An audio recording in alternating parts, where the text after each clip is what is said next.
पप्पू ने बैंक से लोन ले लिया। जी हाँ, आईसीआईसीआई बैंक से लोन ले लिया 50 लाख रुपए का। अब उसकी स्थिति जो है वो खराब हो गई। अब वो लोन नहीं चुका पा रहा। क्या होगा पप्पू के साथ में, जरा समझते हैं इस पर्टिकुलर वीडियो में। नमस्कार, लीगल एडवाइस में आपने शुरुआत अशोक पांडे के साथ में की है।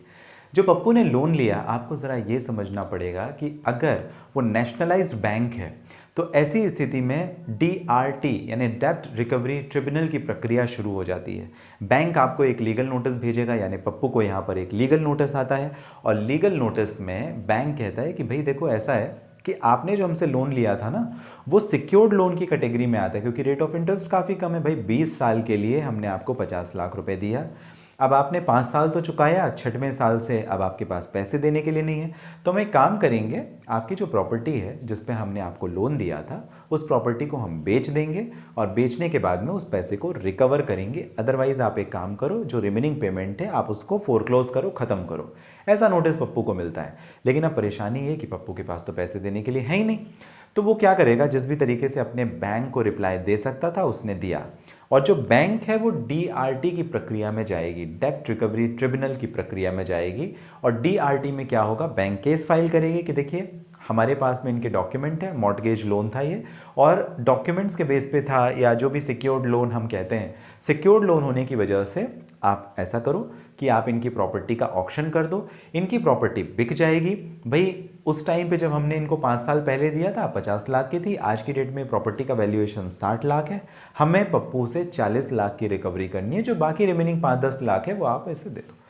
इस तरीके से प्रक्रिया होती है। तो भाई साहब, आप अगर ये समझ रहे हैं कि बैंक से आपने लोन ले लिया और बैंक से लोन अब आप नहीं चुकाओगे या भूल जाओगे, तो ये आपकी गलतफहमी है। कानून है DRT का और DRAT का कानून है, जहां पर 20 लाख से ज़्यादा अगर पैसा है, अगर आपने किसी फाइनेंशियल इंस्टीट्यूशन से, बैंक से वो पैसा लिया है, तो ऐसी स्थिति में आपको पैसा देना पड़ेगा। नहीं तो आपको लीगल नोटिस बैंक भेजेगी या फाइनेंशियल इंस्टीट्यूशन भेजेगा, और जैसा पप्पू के केस में हुआ था वैसा आपके साथ में भी हो सकता है। ऐसी स्थिति परिस्थिति में आपके घर की नीलामी हो सकती है, कोई और उस घर को खरीदेगा, जो भी उसकी कीमत होगी वो पेमेंट दिया जाएगा, और अगर वो पेमेंट बैंक की रिकवरी से ज़्यादा है तो उस पर जो भी XYZ अमाउंट है वो रिटर्न आपको हो जाएगा, नहीं तो पूरा का पूरा फोरफिट बैंक कर लेती है।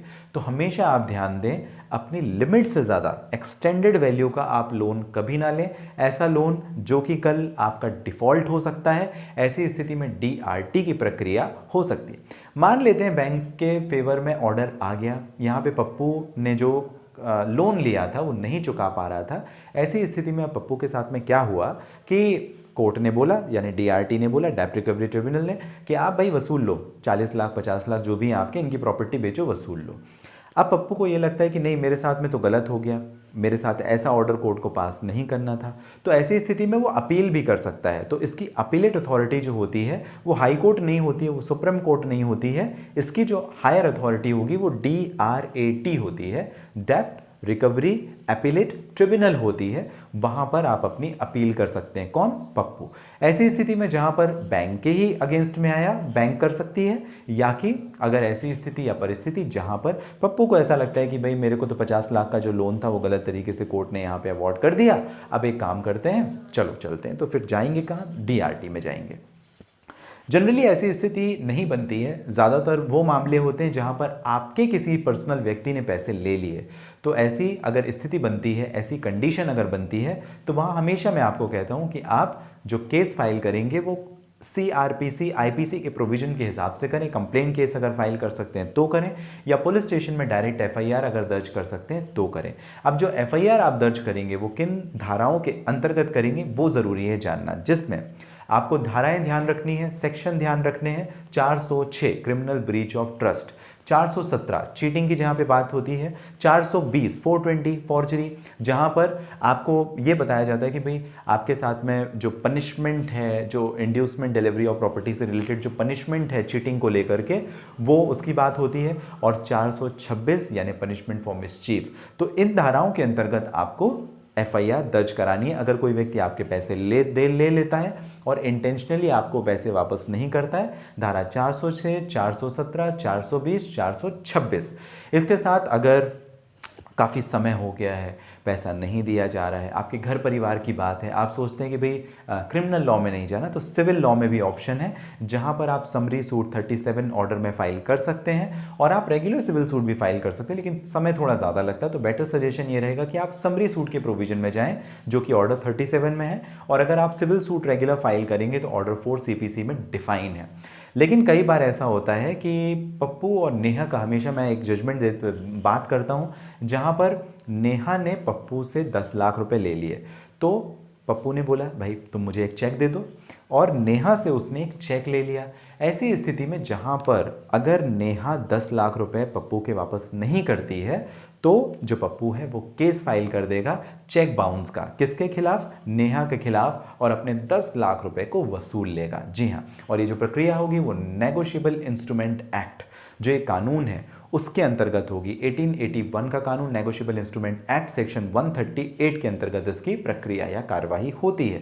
तो ये काफ़ी अच्छा है। क्यों?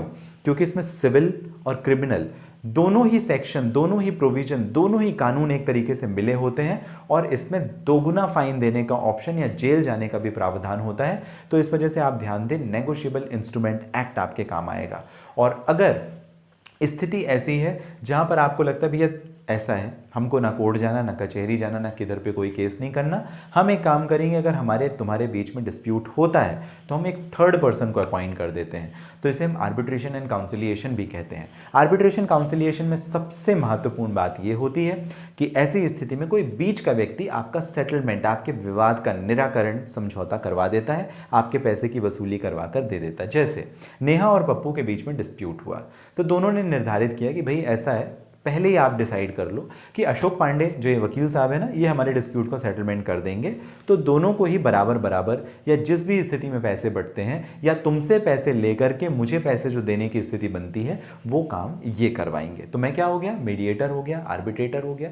तो ऐसी स्थिति में आर्बिट्रेशन एंड काउंसिलिएशन एक्ट आपको ध्यान रखना 1996 का कानून, जो कि आपको काम आएगा। सिविल की बात हुई, DRT, DRAT, इसके साथ में हमने बात की क्रिमिनल लॉ की, इसके साथ हमने जो सिविल में समरी सूट की बात की, नेगोशिएबल इंस्ट्रूमेंट और आर्बिट्रेशन की बात की। ऐसी बात करते रहेंगे। कानून की जानकारी इस चैनल से आपको लगातार मिलती रहेगी, फेसबुक, इंस्टाग्राम और यूट्यूब के माध्यम से। सब्सक्राइब जरूर कर लें लीगल एडवाइस, और किसी जानकारी के लिए करना चाहते हैं बात, इस पर्टिकुलर वीडियो के डिस्क्रिप्शन में डिटेल है, लिंक है, जहां डायरेक्टली आपकी और मेरी हो जाएगी। कानूनी संबंधित कोई भी अगर आपकी परेशानी है, उससे संबंधित हमारी और आपकी होगी बात। आप सभी स्वस्थ और सुरक्षित रहें, ऐसी मेरी कामना हमेशा।